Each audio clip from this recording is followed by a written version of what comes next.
It's really great to see all of you here. And so how we'll begin is to ask Andrea and Peter John to give a presentation, from their thoughts, and following that we'll have a discussion, and then we'll go into Q&A. So Andrea, do you want to, or Peter John, would you like to start us off? Well, thank you for coming, and thank you for those watching online. This is very encouraging for Andrea and myself, so we greatly appreciate your interest. It means a lot to us. Thank you to Cardus as well for supporting us in writing this book, and many of our colleagues for helping us think through things and all different processes of writing the book and promoting it. So we're very grateful for our colleagues here at Cardus, and also grateful to my family for putting up with the process of writing a book. And from time to time, themes from the book do come up in dinner conversations around our family, and I'm getting a lot better at doing less lecturing and more listening. In fact, last night I was walking past the living room, and some family members were watching TV, and I heard a character on the TV launch into a soliloquy about why marriage is so terrible for women. And I refrained from bursting into the room, and just on the way by I said, I think there's a new book that addresses that issue. So I'm getting better. Andrea and ourselves, we've been doing family policy work and research in Canada for nearly 2 decades now. I think we've made a few observations and learned a few things. And one of the things that I think we've learned is that everyone has some expertise about family. We all have family experience. And so when we come to an issue like talking about marriage or family structure or family policy, we kind of look at those things through the lens of our own experience, and I think that's okay, but it's good to acknowledge that as well and be able to hold in one hand our family experience and then try to look at data and look at statistics and know that our family experience doesn't invalidate those statistics, and those statistics don't negate our family experience. Those are both important things to keep in mind. Tonight, we're going to be talking a lot about marriage and why we think marriage is a benefit to society. And I think it's also important to acknowledge that not all marriages are great. In fact, there are bad marriages, there are dangerous marriages. And I think in writing this book, we want to be very honest about that and recognize that much of the benefits that come from marriage come from healthy marriages. And we recognize also that not every marriage is a happy marriage. There are certainly different scholarly opinions. There are different cultural expressions of marriage, and that's something that we acknowledge in the book as well. That we can look at data and come to different conclusions, especially about policy and what to do about policy. And I think that all that is very welcomed as well. And one of the things that we say in the book several times is that marriage isn't for everyone. Nobody should feel that they have to get married, but we do think that everybody should understand why marriage matters for the public good. And so that's very much kind of the angle that we took in writing this book. So just in the little time I have left, why or how do we in North America think about marriage? And I think if you were going to summarize the public opinion data and survey research about how people feel about marriage in North America, you might say that particularly young adults find marriage nice but unnecessary. Most people have a positive view still of marriage. Most people want to have a partnership, even a long-term partnership, but they don't see marriage as necessarily part of that component. It's maybe a nice option, but it certainly isn't necessary. And that's, I think, the prevalent view. I think certainly in my lifetime, and I think anybody's lifetime that is watching or here, the values around marriage have certainly shifted and changed. And I think we've seen that marriage in contemporary life looks much more private. We emphasize that it is a private relationship that is oriented towards our own personal development or individual happiness and fulfillment, and that we have very romanticized ideas of love and relationships. And in the book, kind of the central sort of peg of the book that we're working off of looks at this kind of understanding of marriage, and we borrow from sociologists this term soulmate marriage. And if I was to kind of summarize what we mean by soulmate marriage, I mean kind of a rom-com movie view of marriage. that it really is about self-fulfillment, self-actualization, and that we got come into marriage wanting to be the best version of ourselves, but also simultaneously looking to the other person to fulfill me and to shore up sort of the shortcomings in my marriage. And I kind of think of the Jerry Maguire movie, that famous line, like, you, pause for dramatic effect, complete me. I think that sort of sums up the soulmate kind of view of marriage. And it really comes out of not just an individualism, but I would say a hyper-individualism and a real distrust of institutions. And marriage, in a way, I think has become a little bit of a platform for self-expression. And we see this, I think, in some ways in how we even get married in weddings, right? We spend so much money on weddings. It needs to be unique. It needs to be personalized. Our vows are now sort of moving away from traditional vows to like personal and sometimes kind of pithy vows. And so we're seeing that kind of this move towards that individualization. So I think the danger with pushing too much towards the soulmate view of marriage is that we're putting a lot of pressure on our partners for our own personal fulfillment. And it's happening at a time when I think it's easier to exit a marriage. And so I think this creates a bit of fragility and a bit of instability in marriage. So in the book, we contrast that with the institutional view of marriage. And if I was going to say, what does this look like in terms of a movie, I would say this is the epic adventure. This is the long journey with the highs of celebrations and the lows of suffering and loss. It is the long journey. And a social institution is a bundle of norms, of rules, informal and natural rights and obligations. And it is a limiting of oneself voluntarily and limiting behavior for the greater good of that unit. And probably about a year ago, we had sociologist Brad Wilcox here to speak, actually in this very room. And I'm kind of partial to Brad's description of institutional marriage as integrating sex, parenthood, economic cooperativeness, emotional intimacy into a permanent union, and we very much kind of borrow on that definition in the book.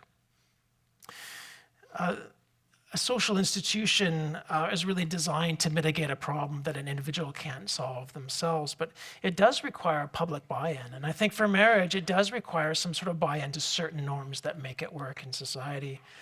And this means that it has private realities, but it also has public realities and public ramifications as well.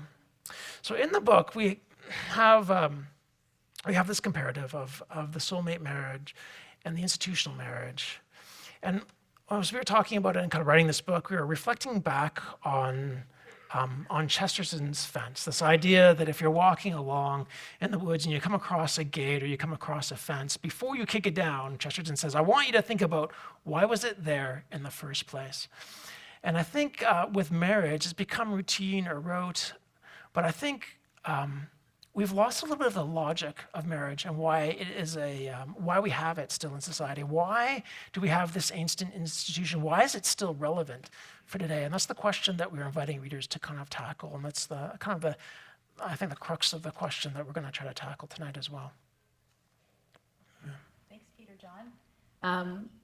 I suppose when I sat down to think about what I might want to say tonight, a couple of things came to mind. And without going into lengthy Oscar-length thank yous, I do want to thank my co-author, Peter John, and family and friends, and Cardus for supporting the effort. Also, my parents came tonight, so shout out to them. And of course, a shout out to my husband, who is the author of the best marital maxims, including, if we work hard enough, we can certainly make each other miserable. So thank you for coming. Into each one of you, really, on a stormy night. So I think when I think about the things that I wanted to talk about, it's not the social science in the book.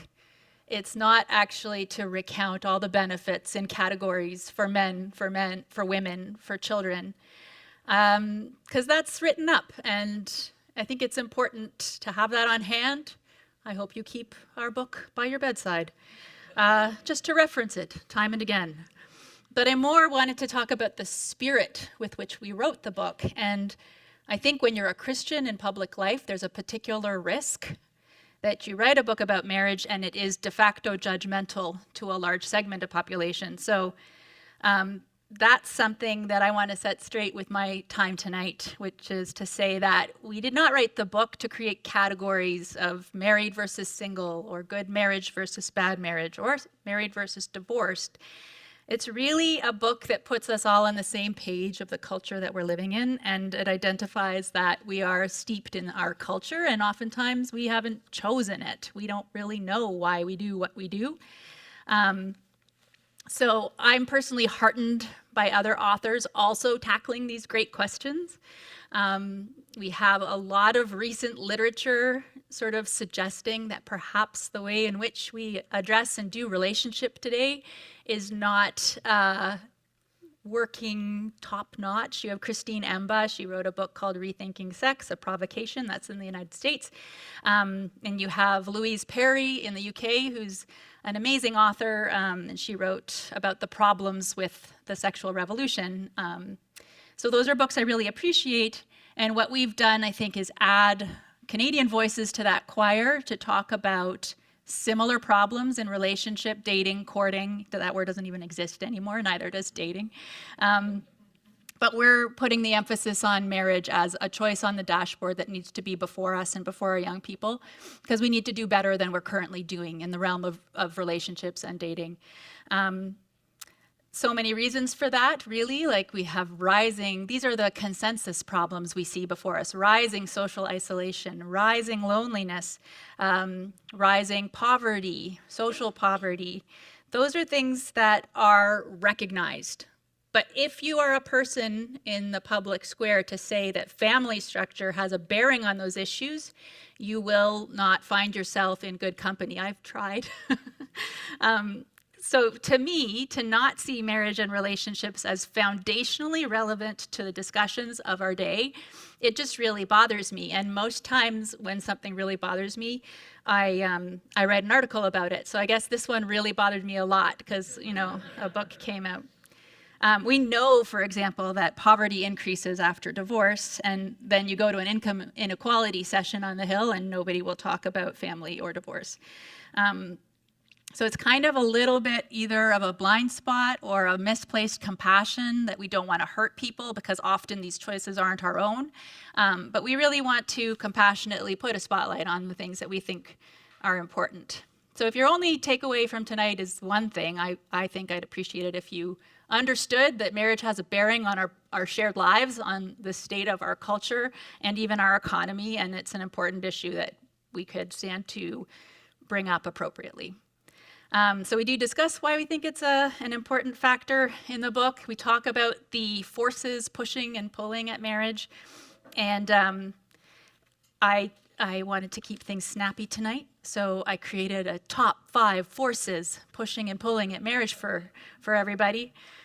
We don't actually have it as top 5 in the book because we're policy wonks. But anyways, the number 1 trend in the book we talk about is the trend of the sexual revolution, which many people, I wasn't personally aware of some years ago. Huge force for change in marriage, not always for the better. The second one is the divorce revolution. These are all related. They come together. The third is the rise in cohabitation, which replaces marriage, particularly in Quebec. The fourth, partnering with this, is the decline in religiosity.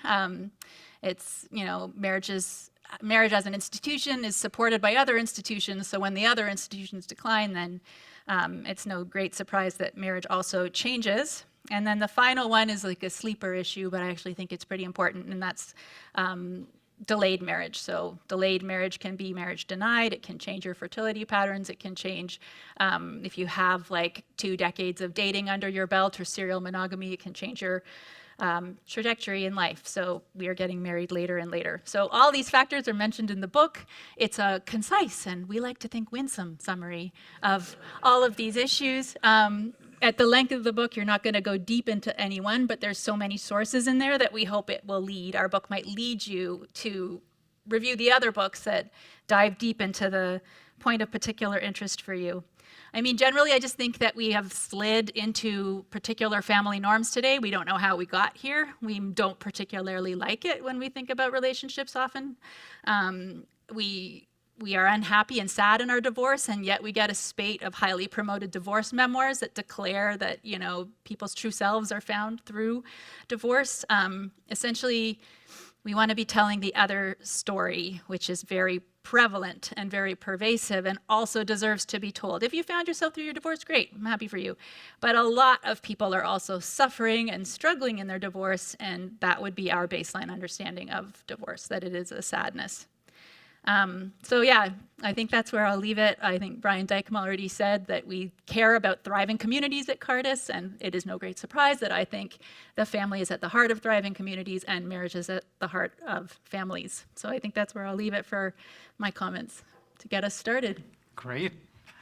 No, thank you for your lively introductions. And something I was thinking about while I was reading your book was a story that I heard from a friend, a family friend that I grew up with, who was living in New York a number of years ago, and who told me that, I finally met this great person, and I think it's going to go somewhere. And then a few weeks later, it's like, well, this person has reached out to me and was like, I really like you, but this is New York. How can I just say yes and keep being with you? I'd be foolish to just settle. So I have to keep looking, and so thanks and take care. And I was thinking about this notion of consumerism and almost like this overvaluing of choice. And you're saying, and a lot of what you're talking about in this public reality of marriage is that it isn't just self-generated or self-made. It has these characteristics and these implications, and it's not just private. And I think that's something a lot of people really struggle with, this notion that there is this thing that exists, this institution that one enters into, even outside of the religious community. So if it's just up to our own choices, why should we do this, and why would we do this? And one of the questions I wanted to ask you is that you allude to the notion that a wedding ceremony is more than an opportunity for self-expression. So even with the personalized vows, some of which are very comical, there is this notion of like patterns and rituals that seem to exist in almost every culture and every religious tradition that denotes a marriage, and everybody who says yes to whatever kind of wedding goes through certain kinds of rituals. So I think the question I want to ask is, how much of a loss has there been in this notion that this is not just something that we create from scratch, but something that exists, and how can we recover that? Do you want to take a stab at that, or? Sure, yeah. So we do talk in the book about the influence of hyper-individualism, and I think that comes into play a bit. And I don't think that individualism is incompatible with marriage, but I think there is something going on there with sort of a loss of connection and tradition, and perhaps like secularization has played into that, right? As Andrea said, marriage is an institution that needs the support of other institutions, and it comes around that as well.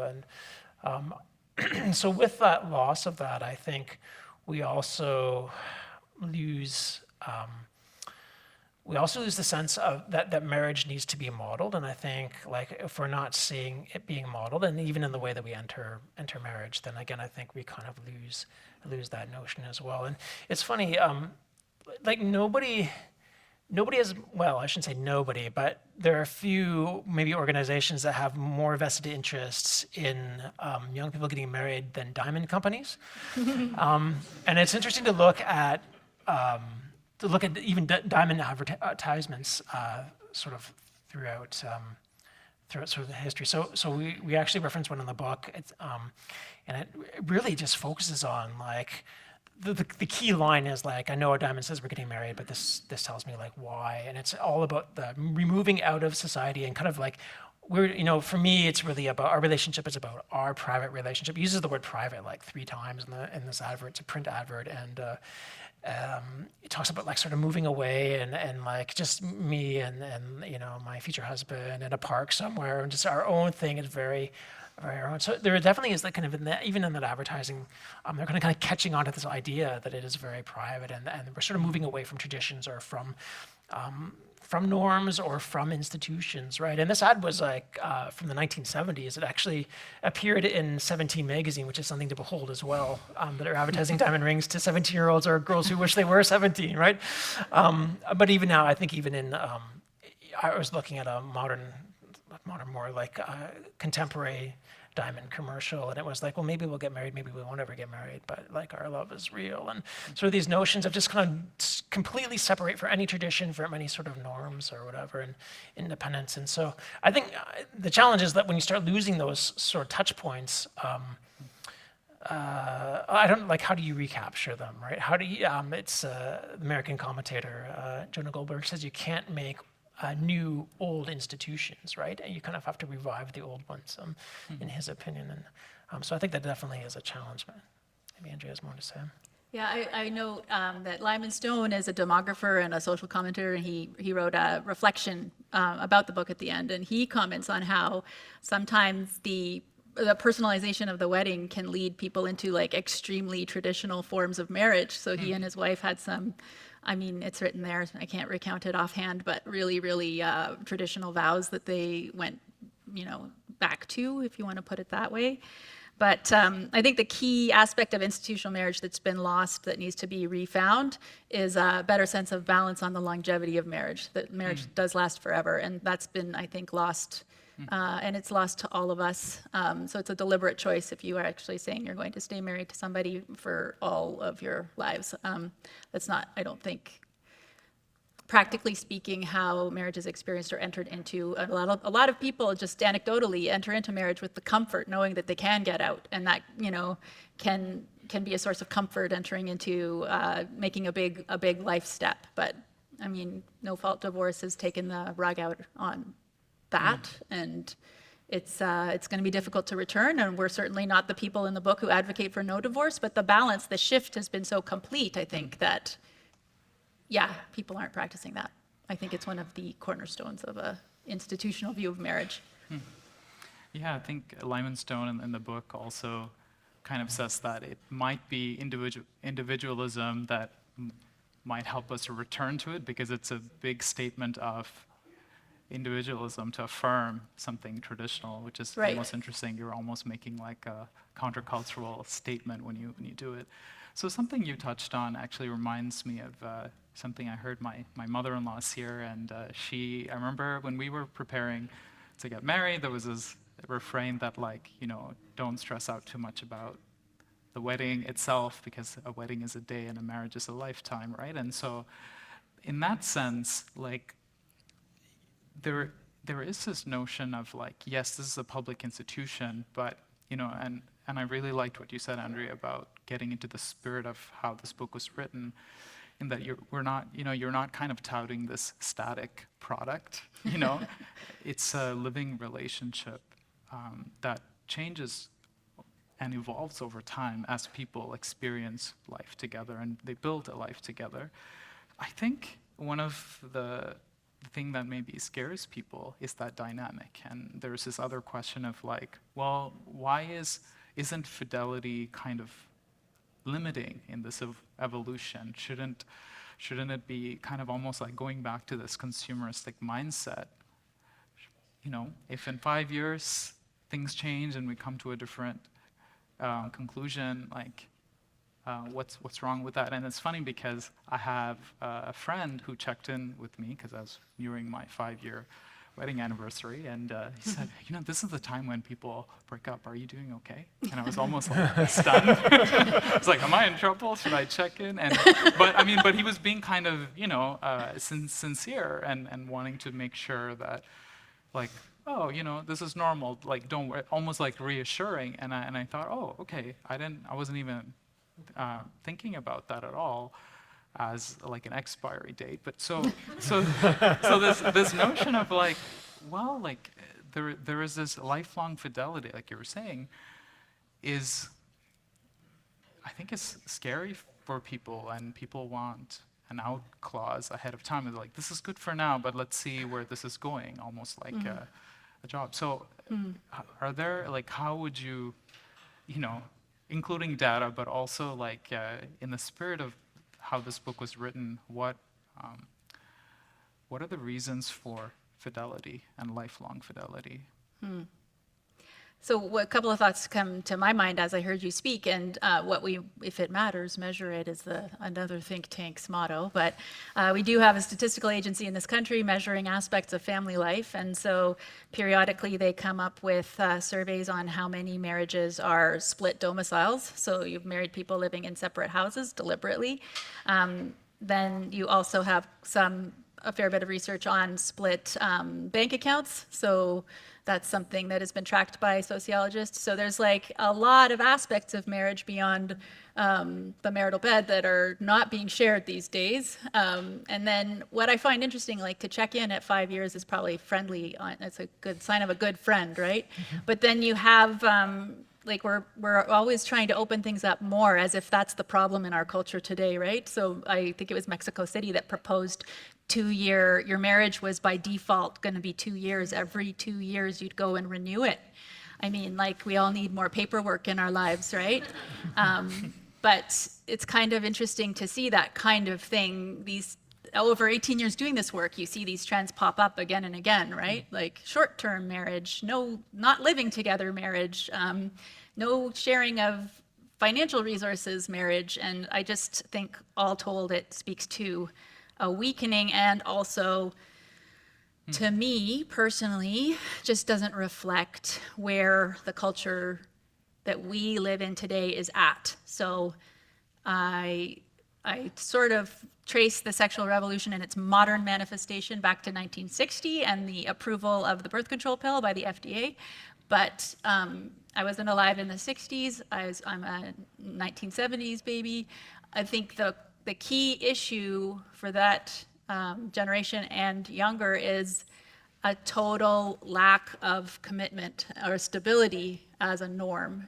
And it makes it hard to enter into a life that functions well. Like, if everything is a moving target, and I did for a season switch jobs every 2 years. Now I've stayed put for a while, so sorry, Cardus. But it's just, if you change jobs all the time, every 2 years, if you change your spouse every 2 years, God forbid, all these things just amount to a life that becomes, I think, for me anyways, it could feel like a burden, not freeing. So we constantly move toward attempts at freeing ourselves where the fidelity notion might actually, like self-sacrifice, you can find yourself through self-sacrifice as well, not just through self-actualization. I don't know if that answers your question. Yeah, in a paradoxical way, it's fidelity that's like liberating, freeing. These days. Yeah. Peter, did you want to add anything to that? Yeah, so it's sort of funny. If you look at some of the research and even psychological research, some people make the argument that humans are sort of made for pair bonding, partly because of put it simply, like brain chemistry or whatever. But even if you don't buy that argument, we've come to kind of the monogamy part of marriage, or sort of the longevity of marriage, through civilizational trial and error. Like, we've determined over time, this is actually kind of a good way to live. And that societies that are monogamous or whatever tend to be a little more successful, tend to be more kind of fruitful economically, more peaceful, more equal. So it's kind of like through trial and error we've learned that these are good things, and marriage encompasses that as well. That sort of that longevity, and in part I think like the permanency of marriage is because it takes a long time to raise kids as well, right? There's a sort of like this collective kind of partnership ensures that men and women are there for their children and there for each other, right? So partly why the model works, and I think as Andrea was kind of saying, and you kind of reminded me, I think where you see like a little bit of the difference is even just between the function of married couples and cohabiting couples, right? So we do see different economic behaviors where one is motivated more towards the long term. So there's a little more like savings. There's married couples tend to have greater net worth, that kind of thing. Just because the behavioral incentives are a little bit different when you're in a relationship where the commitment is explicit, right, rather than differently. So there are definitely, we even just see in those types of relationships, even though they look very much the same, they're actually quite structurally different and function differently. And I think that comes to where, that sort of that sense of longevity and fidelity does make a difference, right? And I think there's something also about that public commitment, and psychologists will talk about like sort of the strength or sort of the benefits of making a public commitment. But I think we see that too, even just in having weddings and some of the research around that. There's just something about making that public statement, that public commitment that helps kind of bind people. And again, I think it's like confirming norms and community around supporting those norms, right? So. Yeah, something about the nature of a public commitment also reminds me of a story that a good friend of mine shared, who's a young Muslim woman who was looking to find, a suitable spouse, and that she had met someone online, and it turned out after a couple of meetings where things were going well, this person kind of disappeared, and she found out that this person was actually married with children, and so she kind of asked me for like, can you explain this to me, like what's going on? And while I was speaking with my friend, I realized that, I asked, did you meet anybody else? Did you meet this person's family or friends?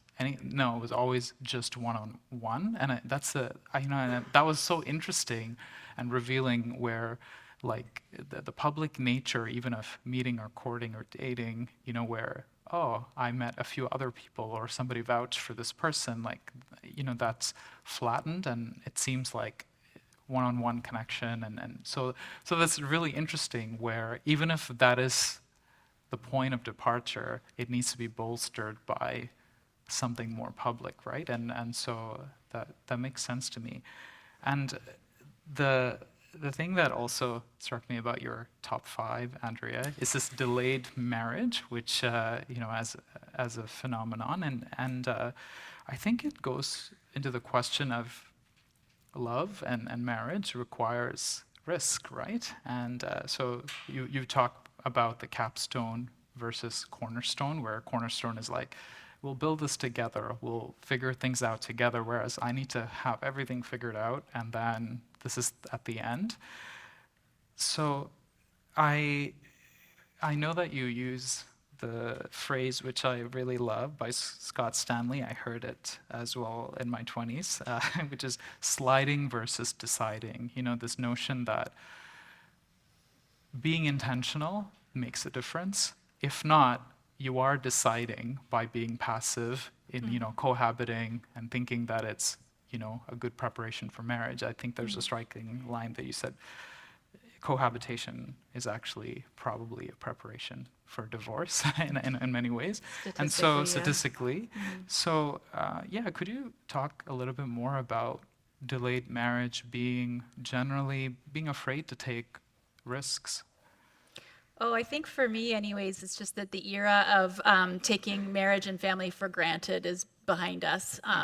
So in order to enter into marriage in a time frame that works for the life course, you probably need to have some examples to see in your life, which are thin on the ground, particularly in different sectors by income, right? Like wealthier people are getting married more these days than low-income people. That era of taking for granted a certain life script is just so over. So now we have to be preparing ourselves. We should be trying to teach a bit about marriage, which this book is part of that. If you're not in a faith community, even if you are in a faith community, I wouldn't say, which I have been, I wouldn't say I heard lots of sermons on marriage or preparing for it or how this is part of the life course. So when these things are no longer assumed at all, then I think there's space to enter in and talk about it and doing life with more preparation and more deliberately. Like the sliding and deciding is a phrase that Scott Stanley coined specifically as regards ending up living together with someone. Sometimes it is a deliberate decision.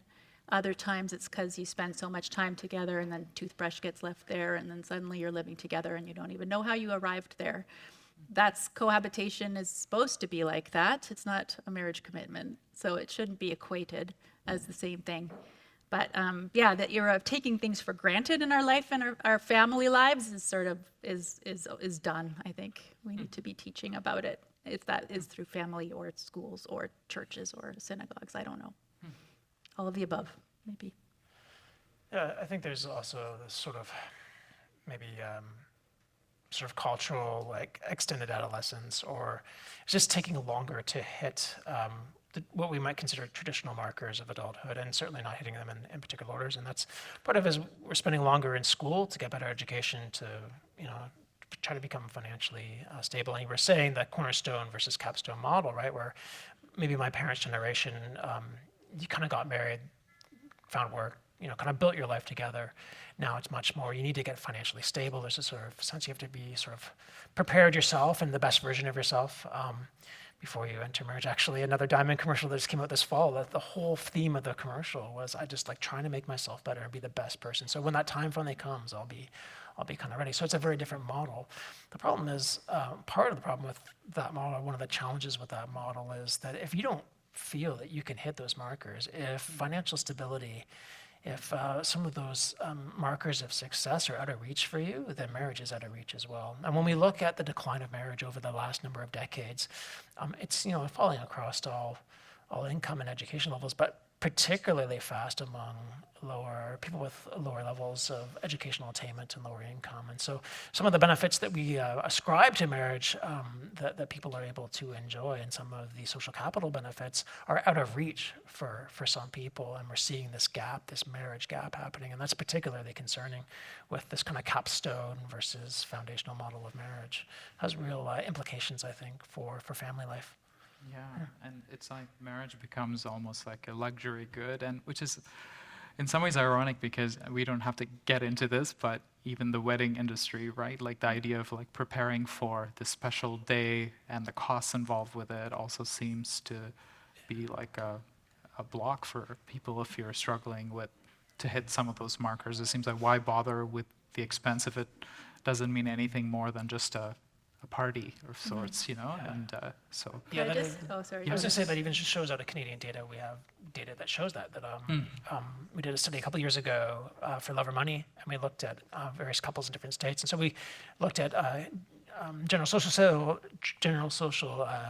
survey data on couples that were together but planned, were absolutely sure they were not going to get married. And the biggest reason they weren't going to get married was when they didn't believe in the institution of marriage. But then second and third were around like the money and just the effort of trying to plan a wedding. I'm like, man, wow. I don't think the wedding industrial complex is a good thing for marriage. I was just going to say this is New York example, and so I have to go away and meet other people, is pretty common. And I've actually met people in my own life. The parents are telling their kids that. Like their kids are in a stable relationship. It's a happy relationship, but they are quote unquote only whatever age. And it's usually early 20s. And so the parents are like, it's too soon, and they're not encouraging marriage. I'm like, how long do you want them to be dating, right? Like, it's like, you push that off, you may find 2 decades later, you're still got your kids at home. Anyways, I mean, there's lots of ways to have a good marriage can be the making of you, a bad marriage can be your undoing. Perhaps these parents saw something I don't know, but I think this is New York in parent version. Interesting. I think Brad Wilcox makes this point where, like, as parents, you spend a lot of time worrying about where your kid's going to get educated and what their sort of career course is, and little time talking about, like, so what's your plan for, like, family life? If that's something where you're like, how do you get there from here, right? We don't talk about it in anywhere else, really. Like, we're not, it's not in the sex ed curriculum. Don't talk about marriage there or how to get there, even though, surveys would tell us that most young people want to have, like, long-term committed relationships. We don't talk about it, right? Yeah, and it's like ambition is really circumscribed to just a professional area to your life, but there isn't this encouragement of ambition or goal setting in family life. That's very interesting. And the last thing I wanted to ask you both before we open up to questions is there's a sense here that, marriage isn't for everyone. You're not pushing that for everyone. And marriage also is not just about the couple. And I think this is a really interesting point where what does a meaningful single life before or without marriage look like? Because, I think, Andrea, you share an anecdote in the book where you were, I think, with the camera person and you heard a talk about marriage and you're like, oh, you almost I've been feel like... listening to marriage talks for a long time. Yeah, exactly. And when it seems like it's not right on the horizon for someone, it could feel like, I don't know, who cares about this? And yet there is this notion that like we need community support. So there is almost like this multi-generational involvement that's necessary, and sometimes that doesn't even happen in our faith communities, where single people also get to spend time with families, and families welcome others who are not married into their lives, and how much that we need more of that. So I think one of the things that really also struck me reading about this part from your book is that I don't think it's possible to have a meaningful single life if you hold marriage in contempt, in a sense, in a sense that you almost like, as a single person, if you're saying, that's not for me right now, or that's not for me at all, but you don't value it in any way, it has other effects. So I'm just curious about your thoughts about how can those who are single, benefit from being integrated into other family lives in peer relationship or multi-generational relationships? I think what you're referring a little bit to the idea of like a vocational pursuit. And so I think I got married just shy of 40, and I definitely see lots of avenues for fruitful life as a single person. And that is why we're certainly not the forced marriage people or everybody needs to get married. It's a desire on many people's heart, though, would be the point. And so to have it removed from the landscape, as is the case for so many, is a bit of a problem. I mean, it's worth repeating or saying at least once that marriage is still the most common family form in Canada. So it's going down, the stats are going down, but it's not like nobody's getting married anymore. I don't know, I think you just said it in your question, it's embedded there, is that we do life together, and that's how we make it meaningful, and that presents, single people opportunity to help those who are, have lots of children, for example, or even just one child might be a cause for needing help too. But yeah, doing life together, I'm not sure, other than like losing the sense of vocation also from our vocabulary, that hasn't done us any favors, but it is essentially a religious idea of the fruitful single life as a purposeful life chosen. It's more troubling, I think, when people desire to get married and find it eludes them. That can be a pain, and I mean that's in the sincere emotional sense, like they feel pain over it. And that's a story that doesn't really get told because we're supposed to be so super happy with our very fruitful, meaningful careers. So I like to tell that story. I think it is a lot of people's stories, men and women. I like that you touched on sort of the benefit for families as well. And I know in my own life growing up, we had lots of aunties that weren't biologically related, right? They were single people that were friends of the family, integrated into family life. And one of the other issues that we talk about, I think probably, well, we do talk about it in the book, but we've also done studies on is Canada's sort of crashing fertility rate. And one of the challenges is that families are, I think, increasingly, I don't know, transient's the word, but we sort of move around. We're less connected to families of origin as well. And so I think this idea of allo-parenting, of other adults, trusted adults that are coming alongside and helping families is important. And so I think this relationship that you're describing, Daniel, is mutually beneficial for families and for single adults as well. That's great, thank you. So I think it'll be great to have questions from you, our audience, whether in person or online. So questions We'll have a mic come up. I'm gonna ask one virtual question as a warm up from this anonymous attendee who I think didn't think I was gonna ask this question, but I will. And the question is, has Cardus considered starting a matchmaking service? All the time, all the time. Cardus events. Yes or no? I was really interested in your talk about community, and I think that's really important as somebody about to get married, that like our community is rallying around us. I wonder what your thoughts are on being a little too public with marriage or prescriptive. Like, you watch these vlogs, like family vlogs or mommy blogs that are telling you how to live your best perfect life. And like, look at our life, it's so perfect and amazing. And then I think that kind of turns people off from getting married too. Yeah. Because they think, I don't think I can ever achieve that. Yeah. And in your marriage, you might think, oh, is my marriage terrible? Why are other people are living so much better lives than me, right? So Right. I'm wondering if you've taken that into consideration and what your thoughts are on maybe being too big on the public forum on the other side of that. Oh, yeah. Oh, that's really a conversation about social media as well, isn't it? Right? And I am so down on social media. Like, everybody's read a bit of Jonathan Haidt. Like, we get a sense of the damage it's doing to each one of us. But I guess I've heard two views on that. Like, for example, if you put pictures of your kids online, then people can see the beauty of family. I tend to view the opposite, that there's aspects of that are both like just troubling and turns people off, as you said. So I don't know what the research bears out on that. Do you know any like specific research on the nature of, because am I right in saying that's a question about social media in a sense? Yeah? YouTube, social media, yeah. I mean, I wish it would be more normalized to say, I did just write a Catholic Register column on this, in defense of your mediocre marriage, it should be normal to be able to say, I'm having a hard time, like, do you have someone I can talk to? And that phone number for, be it a counselor, a friend, a pastor, a priest, somebody who can speak into your marriage and help you through a tough spot, it should be like on your fridge between the family doctor and the car mechanic and all the other numbers that you access with regularity. It should not be a weird thing. So I'm a little bit down also on like Bell Let's Talk mental health and such, because it's like so limited. People don't actually know where to go for support for their marriages. And that's a problem because everybody needs that. It's like, yeah. I don't know, just share your concern, I think. Question at the back here, and I'm just going to chime in and say, as a Cardus executive, we will seriously consider that anonymous for our programs next year. If there is anybody who wishes to donate to such a program, please talk to me afterwards.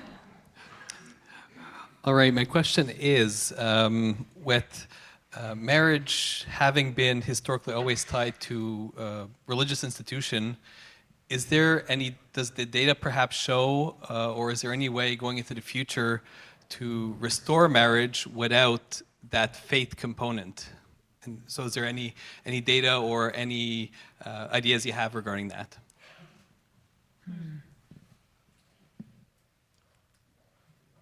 I'm just looking at you pointedly. Yeah, I'm just trying to think like, trying to think through like if there's like a data answer to that. I think marriage is an institution that needs the support of other institutions, and as a social institution, it needs public buy-in, right? And I think that seems to come naturally in this case from religious communities. So I think that's interesting. It is interesting, and Dana, we've kind of chatted about this before. StatsCan did some research analysis that it released last year that was looking at differences in union stability and duration of new Canadians versus people born in Canada. And it's like markedly different, markedly more stable, longer lasting unions from people that are new Canadians coming to Canada than Canadian born. And so I wonder if that plays a role as well in the future of strengthening marriage in Canada. I guess the question would be, well, what happens in the second, third, fourth generations? Certainly, yeah. I mean, we offer I think a number of like sort of recommendations about how we think we could recover a healthy marriage culture. We think it's primarily a cultural issue, not a state policy issue. I think that's a good question, and I don't know. I would put you right back on the spot, Andrea. But I think Mary Eberstadt had like some thoughts on like the connection between family life and marriage and which And direction. religiosity and the religiosity, decline, which they way. partner together. That was her thesis. Mary Eberstadt writes interesting books, and she wrote one that, suggested that the fall of the family is linked to the fall of religiosity or churches. I don't know whether she saw it causal in one direction, but having written this book without, we are Christians, but it's a book for everybody, and so it has a heavy emphasis on marriage as a public institution available to everybody, and so that's the vein in which it's written. And, you're probably right in thinking that religiosity, an increase in that would increase marriage rates, but then marriage is right now accessible by people with who claim no faith background. So I think we want to have this entry point into meaningful family life for everybody, basically. Maybe best I can do. I'll ask another virtual question. Peter John and Andrea, looking back over the past 2 decades of your research on marriage and family, what is the biggest surprise today, and is there a silver lining to the marriage downturn that we can build on? The biggest surprise and a silver lining. Yeah. I mean, I think one other person asked a question that is something similar around, Andrea, isn't it more or less that like you're saying everything's declining? Is there nothing good that's happened in our current marriage culture? And I pointed to, I gather that Ronald Reagan, then governor of California, brought in no-fault divorce in part because his own ex-wife they were going to split, and she had been compelled to come up with excuses like lies about his behavior in order to get out of the marriage. And so I would, in that culture at that time where there are more strictures around marriage, you obviously would not prefer to have people lying about you in order to get out of a troubled marriage. So no-fault divorce is largely problematic today, but that would be the silver lining, really. For the truly troubled marriages, you aren't needing to, build an extensive case in a court of law in order to get out of it. So there's a silver lining. Surprises. Do you have a surprise? I did the silver lining. Well, maybe in the same vein, probably two things. One would be that divorce rates, particularly in Canada and the same in the U.S., have actually gone down, and it's not a story that we often talk about. So everybody talks about divorces like it's a 50% probability. That way of counting the divorce rate in Canada before the pandemic were more like 34%. So, so it's kind of like a 2 out of 3 cheers kind of story, because part of that decline has to do with sort of aging population and aging couples that affects divorce rates, and also just fewer people getting married affects divorce rates as well. So that's actually kind of lowering the divorce rate. So it is a good thing, but it is also it's like, again, 2 out of 3 cheers, I guess, for that. One of the things that I think I'm encouraged about is I think we've seen a number of books and discussions over the last couple of years, more in the US than in Canada, talking about the importance of marriage and its public sort of function, whether that's Brad Wilcox's book, which is definitely more direct than ours, and his title is Get Married, whereas it's like, I do. And another economist in the US as well, Melissa Kearney, wrote a book called The Two-Parent Privilege that also goes through a lot of this data as well. So I think there's more conversation about marriage. It happens to be more in the US for sure, and we're trying to generate that conversation in Canada. So There are a couple of questions here. We're going to go here, and then back there, and then Father Galadze.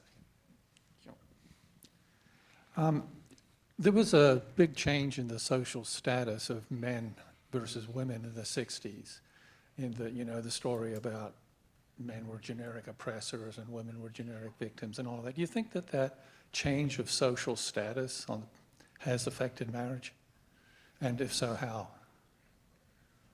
Well, part of the sexual revolution is, as you would be very aware, tied in with a dominant narrative on feminism, and the feminists sort of hitched their star for that era to the sexual revolution.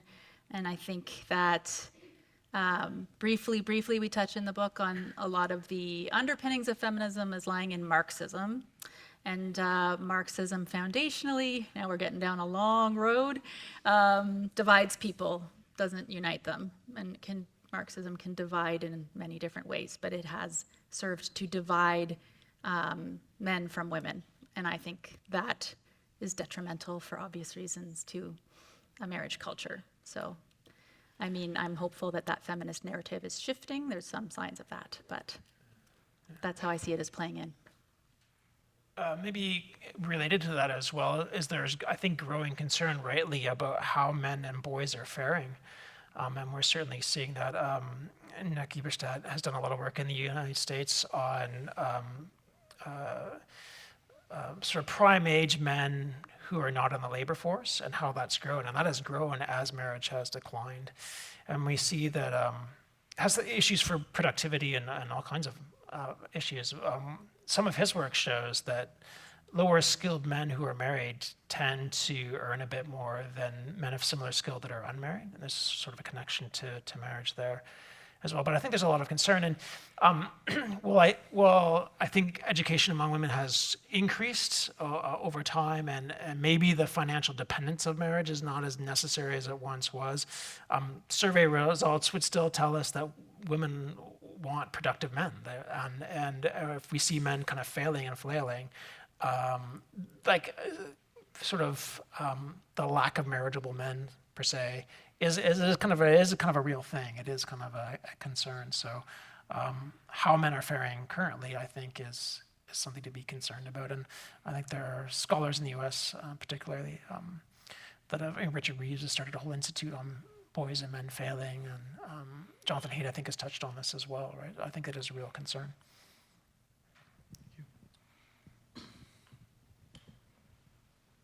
Thank you for taking the time to speak with me today. My name's Pierce. I'm a law student at the University of Ottawa, and I'm very happy. I'm really enjoying what I've heard today. Someone previously mentioned a silver lining, and I wanted to ask, because obviously we're discussing really serious issues. My generation, specifically Gen Z, is not exactly maybe the most consistent with the values we've described here tonight. I'm sure you'll understand what I'm getting at there.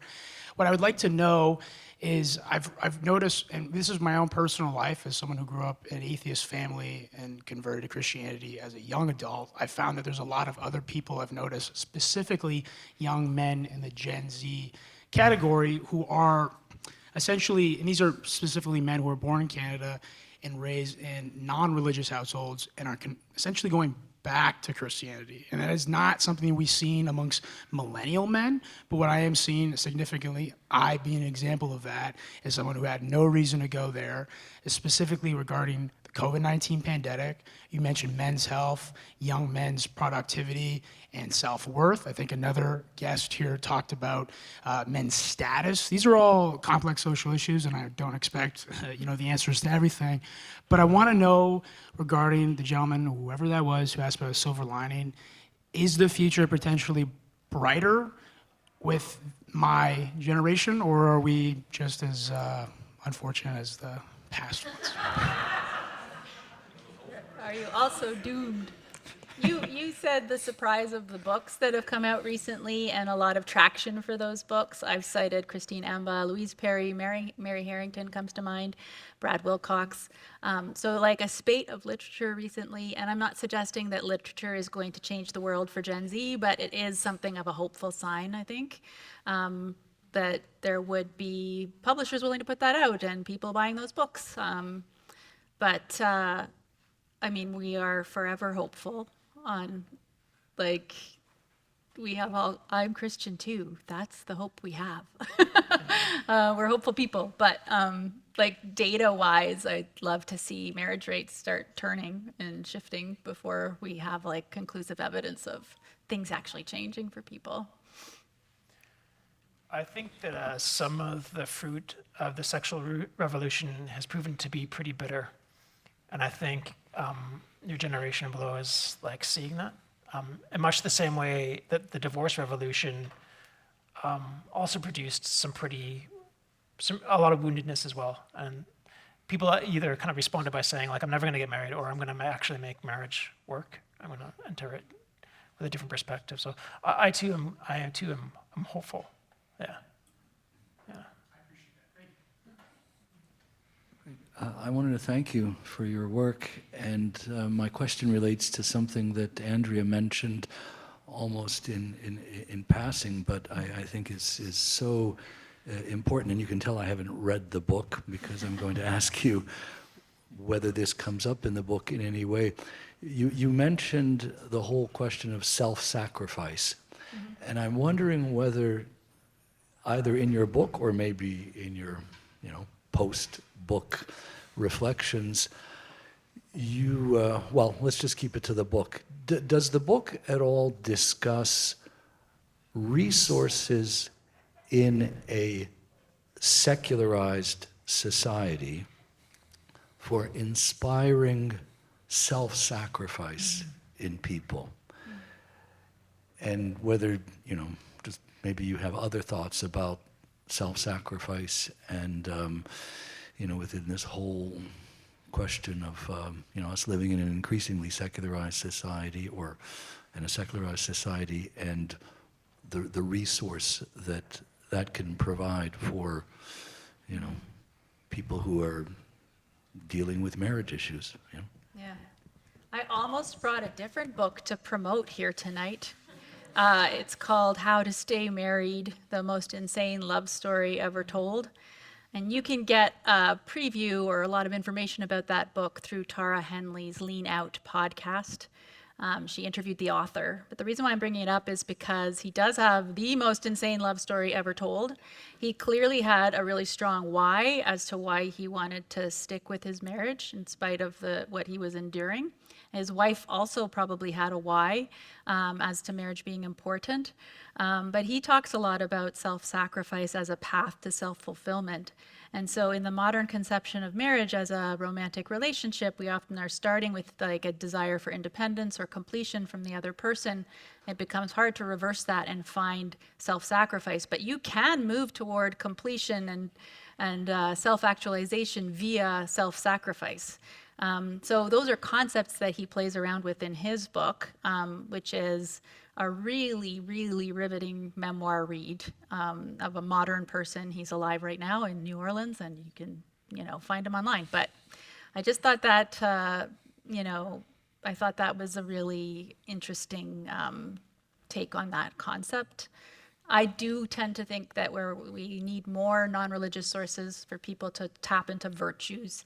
Again, keeping marriage as a public institution available to everybody for their family life, for the goods of it. And so most of the time when you hit on marital problems of any kind, you end up in a church or a religious institution, which I'm not denigrating. I just think that we need to have more supports for everybody from other sources as well. And public sources as well. I'm going to give it to you, and then I think we're going to, this one's going to be the second last question.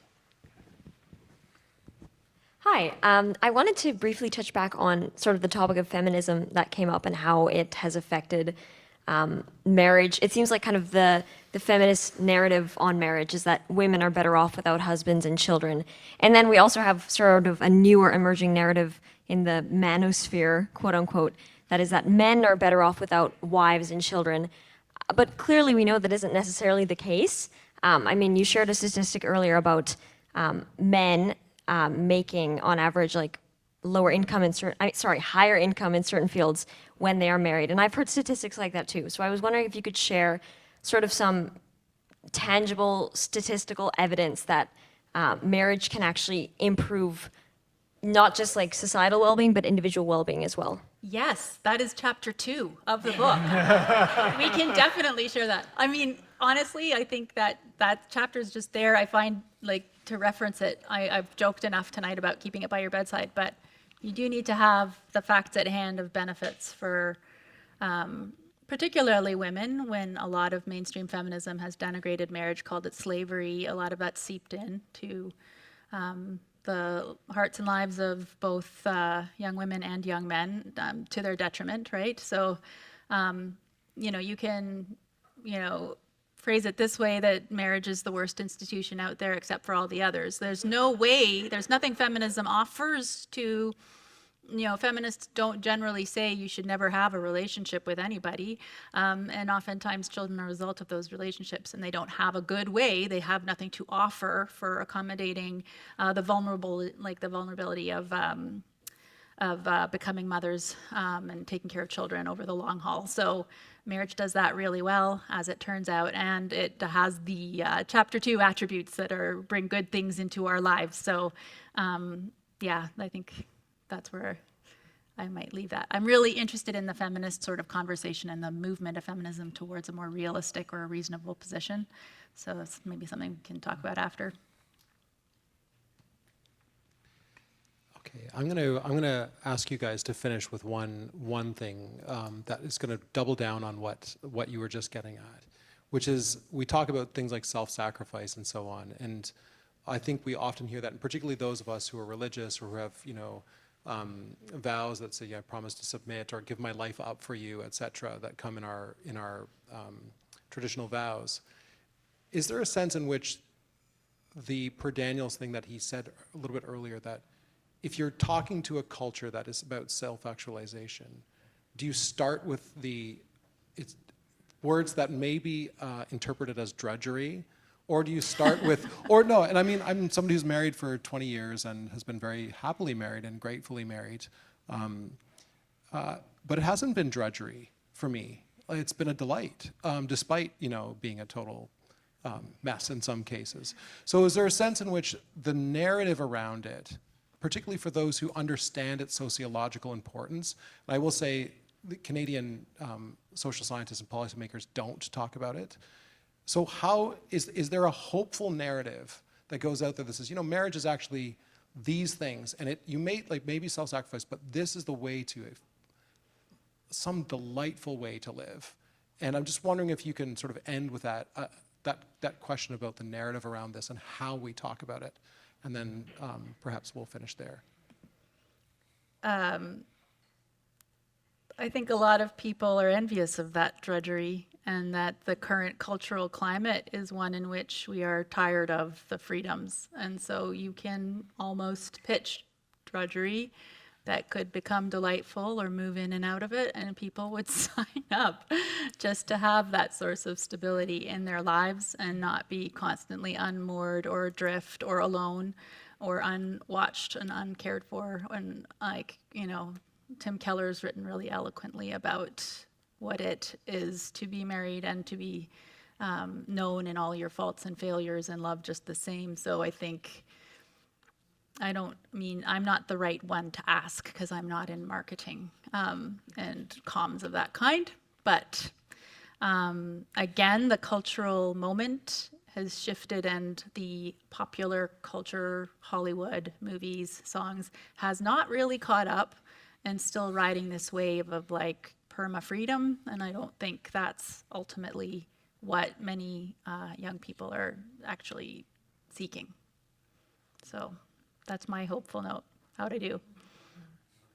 I think if I reflect on just my own life, and anything that has been satisfying or fulfilling, I guess, probably came with a bit of pain and a bit of sacrifice. Why do marathon runners run, right? It's why do they do it, right? But there's something joyful in that, so I think as much as we're trying to look for the quick fixes and that kind of the quick hits or whatever, I think we understand the good things come with a bit of sacrifice, and this obviously maybe in the answer to your question, we need a better word than institutional, but it seems to describe it like institutions that sort of require that self-sacrifice, that self-limiting for a greater good, and picturing that greater good. And I think that's why the mentoring aspect and the modeling aspect of marriage is so important. I think it has to be kind of caught and taught. I think we need to talk about the advantages, and our book is full of the advantages and the things that we are. But I think people have to actually see it in action, right? And they have to kind of see it working to that's. And we're actually seeing, sort of marriage preparation models moving towards a more modeling of behavior. And I think that's maybe it's telling the better story is kind of not just telling it, but showing it. And I think that's something that all married couples can do, right? Even especially the mediocre marriage that should be celebrated, right? Like marriage is not great all the time, of course, right? But yeah, I think that's part of that storytelling is that modeling and just being honest, and that happens in community, and that's an important aspect, right? Thank you so much. And let's give Peter, John, Andrea, and Daniel a hand.